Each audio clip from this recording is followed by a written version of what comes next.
Why do you think most marriages fail?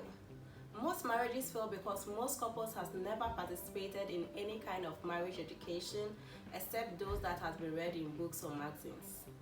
No one told us prior to marriage that there's going to be so many marriage adjustments. And few of us are only given a tip of what marriage is going to be and with its predictable stages when we are doing our marriage ceremony. The question I ask is this tip enough for us to go through 30 to 50 years of our marriage life?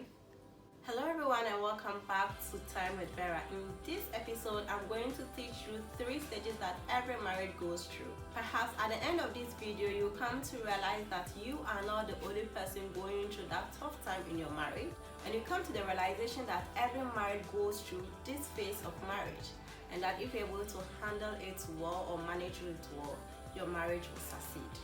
First stage that every marriage goes through is the romantic love stage. Most couples get married in a state of romantic love.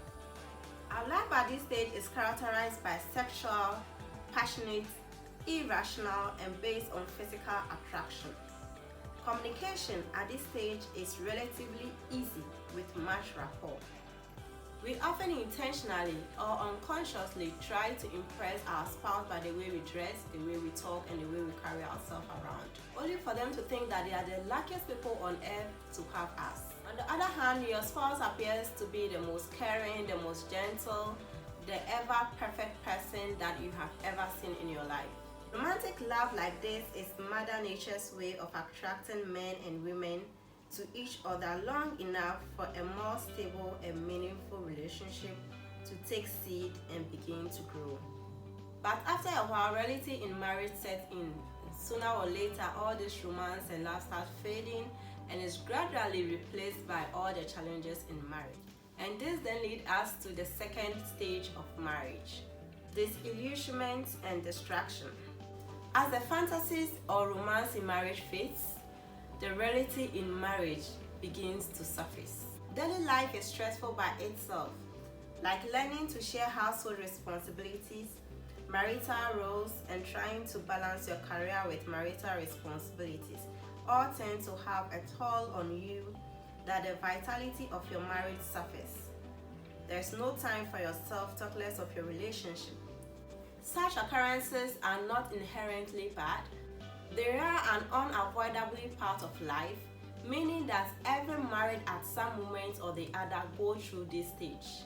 In addition, some of our fantasies or our perception about marriages do not come true for us at this stage. For example, we are surprised and shocked at realizations like those: he isn't always thinking of me.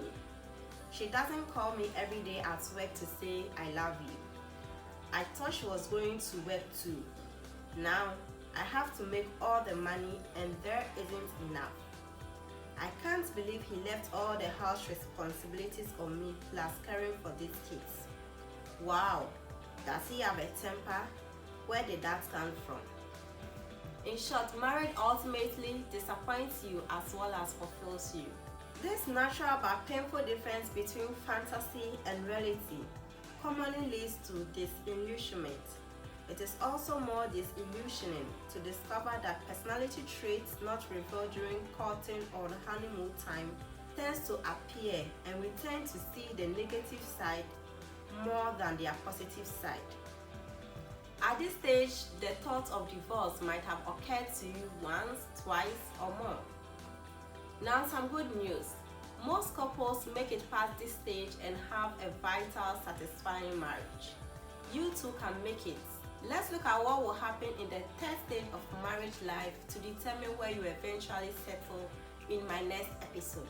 If you are interested in knowing how to make your marriage work, or you are single and preparing on how to get married, then subscribe to my YouTube channel and turn on the notification bell so that you will be alerted on every episode that comes.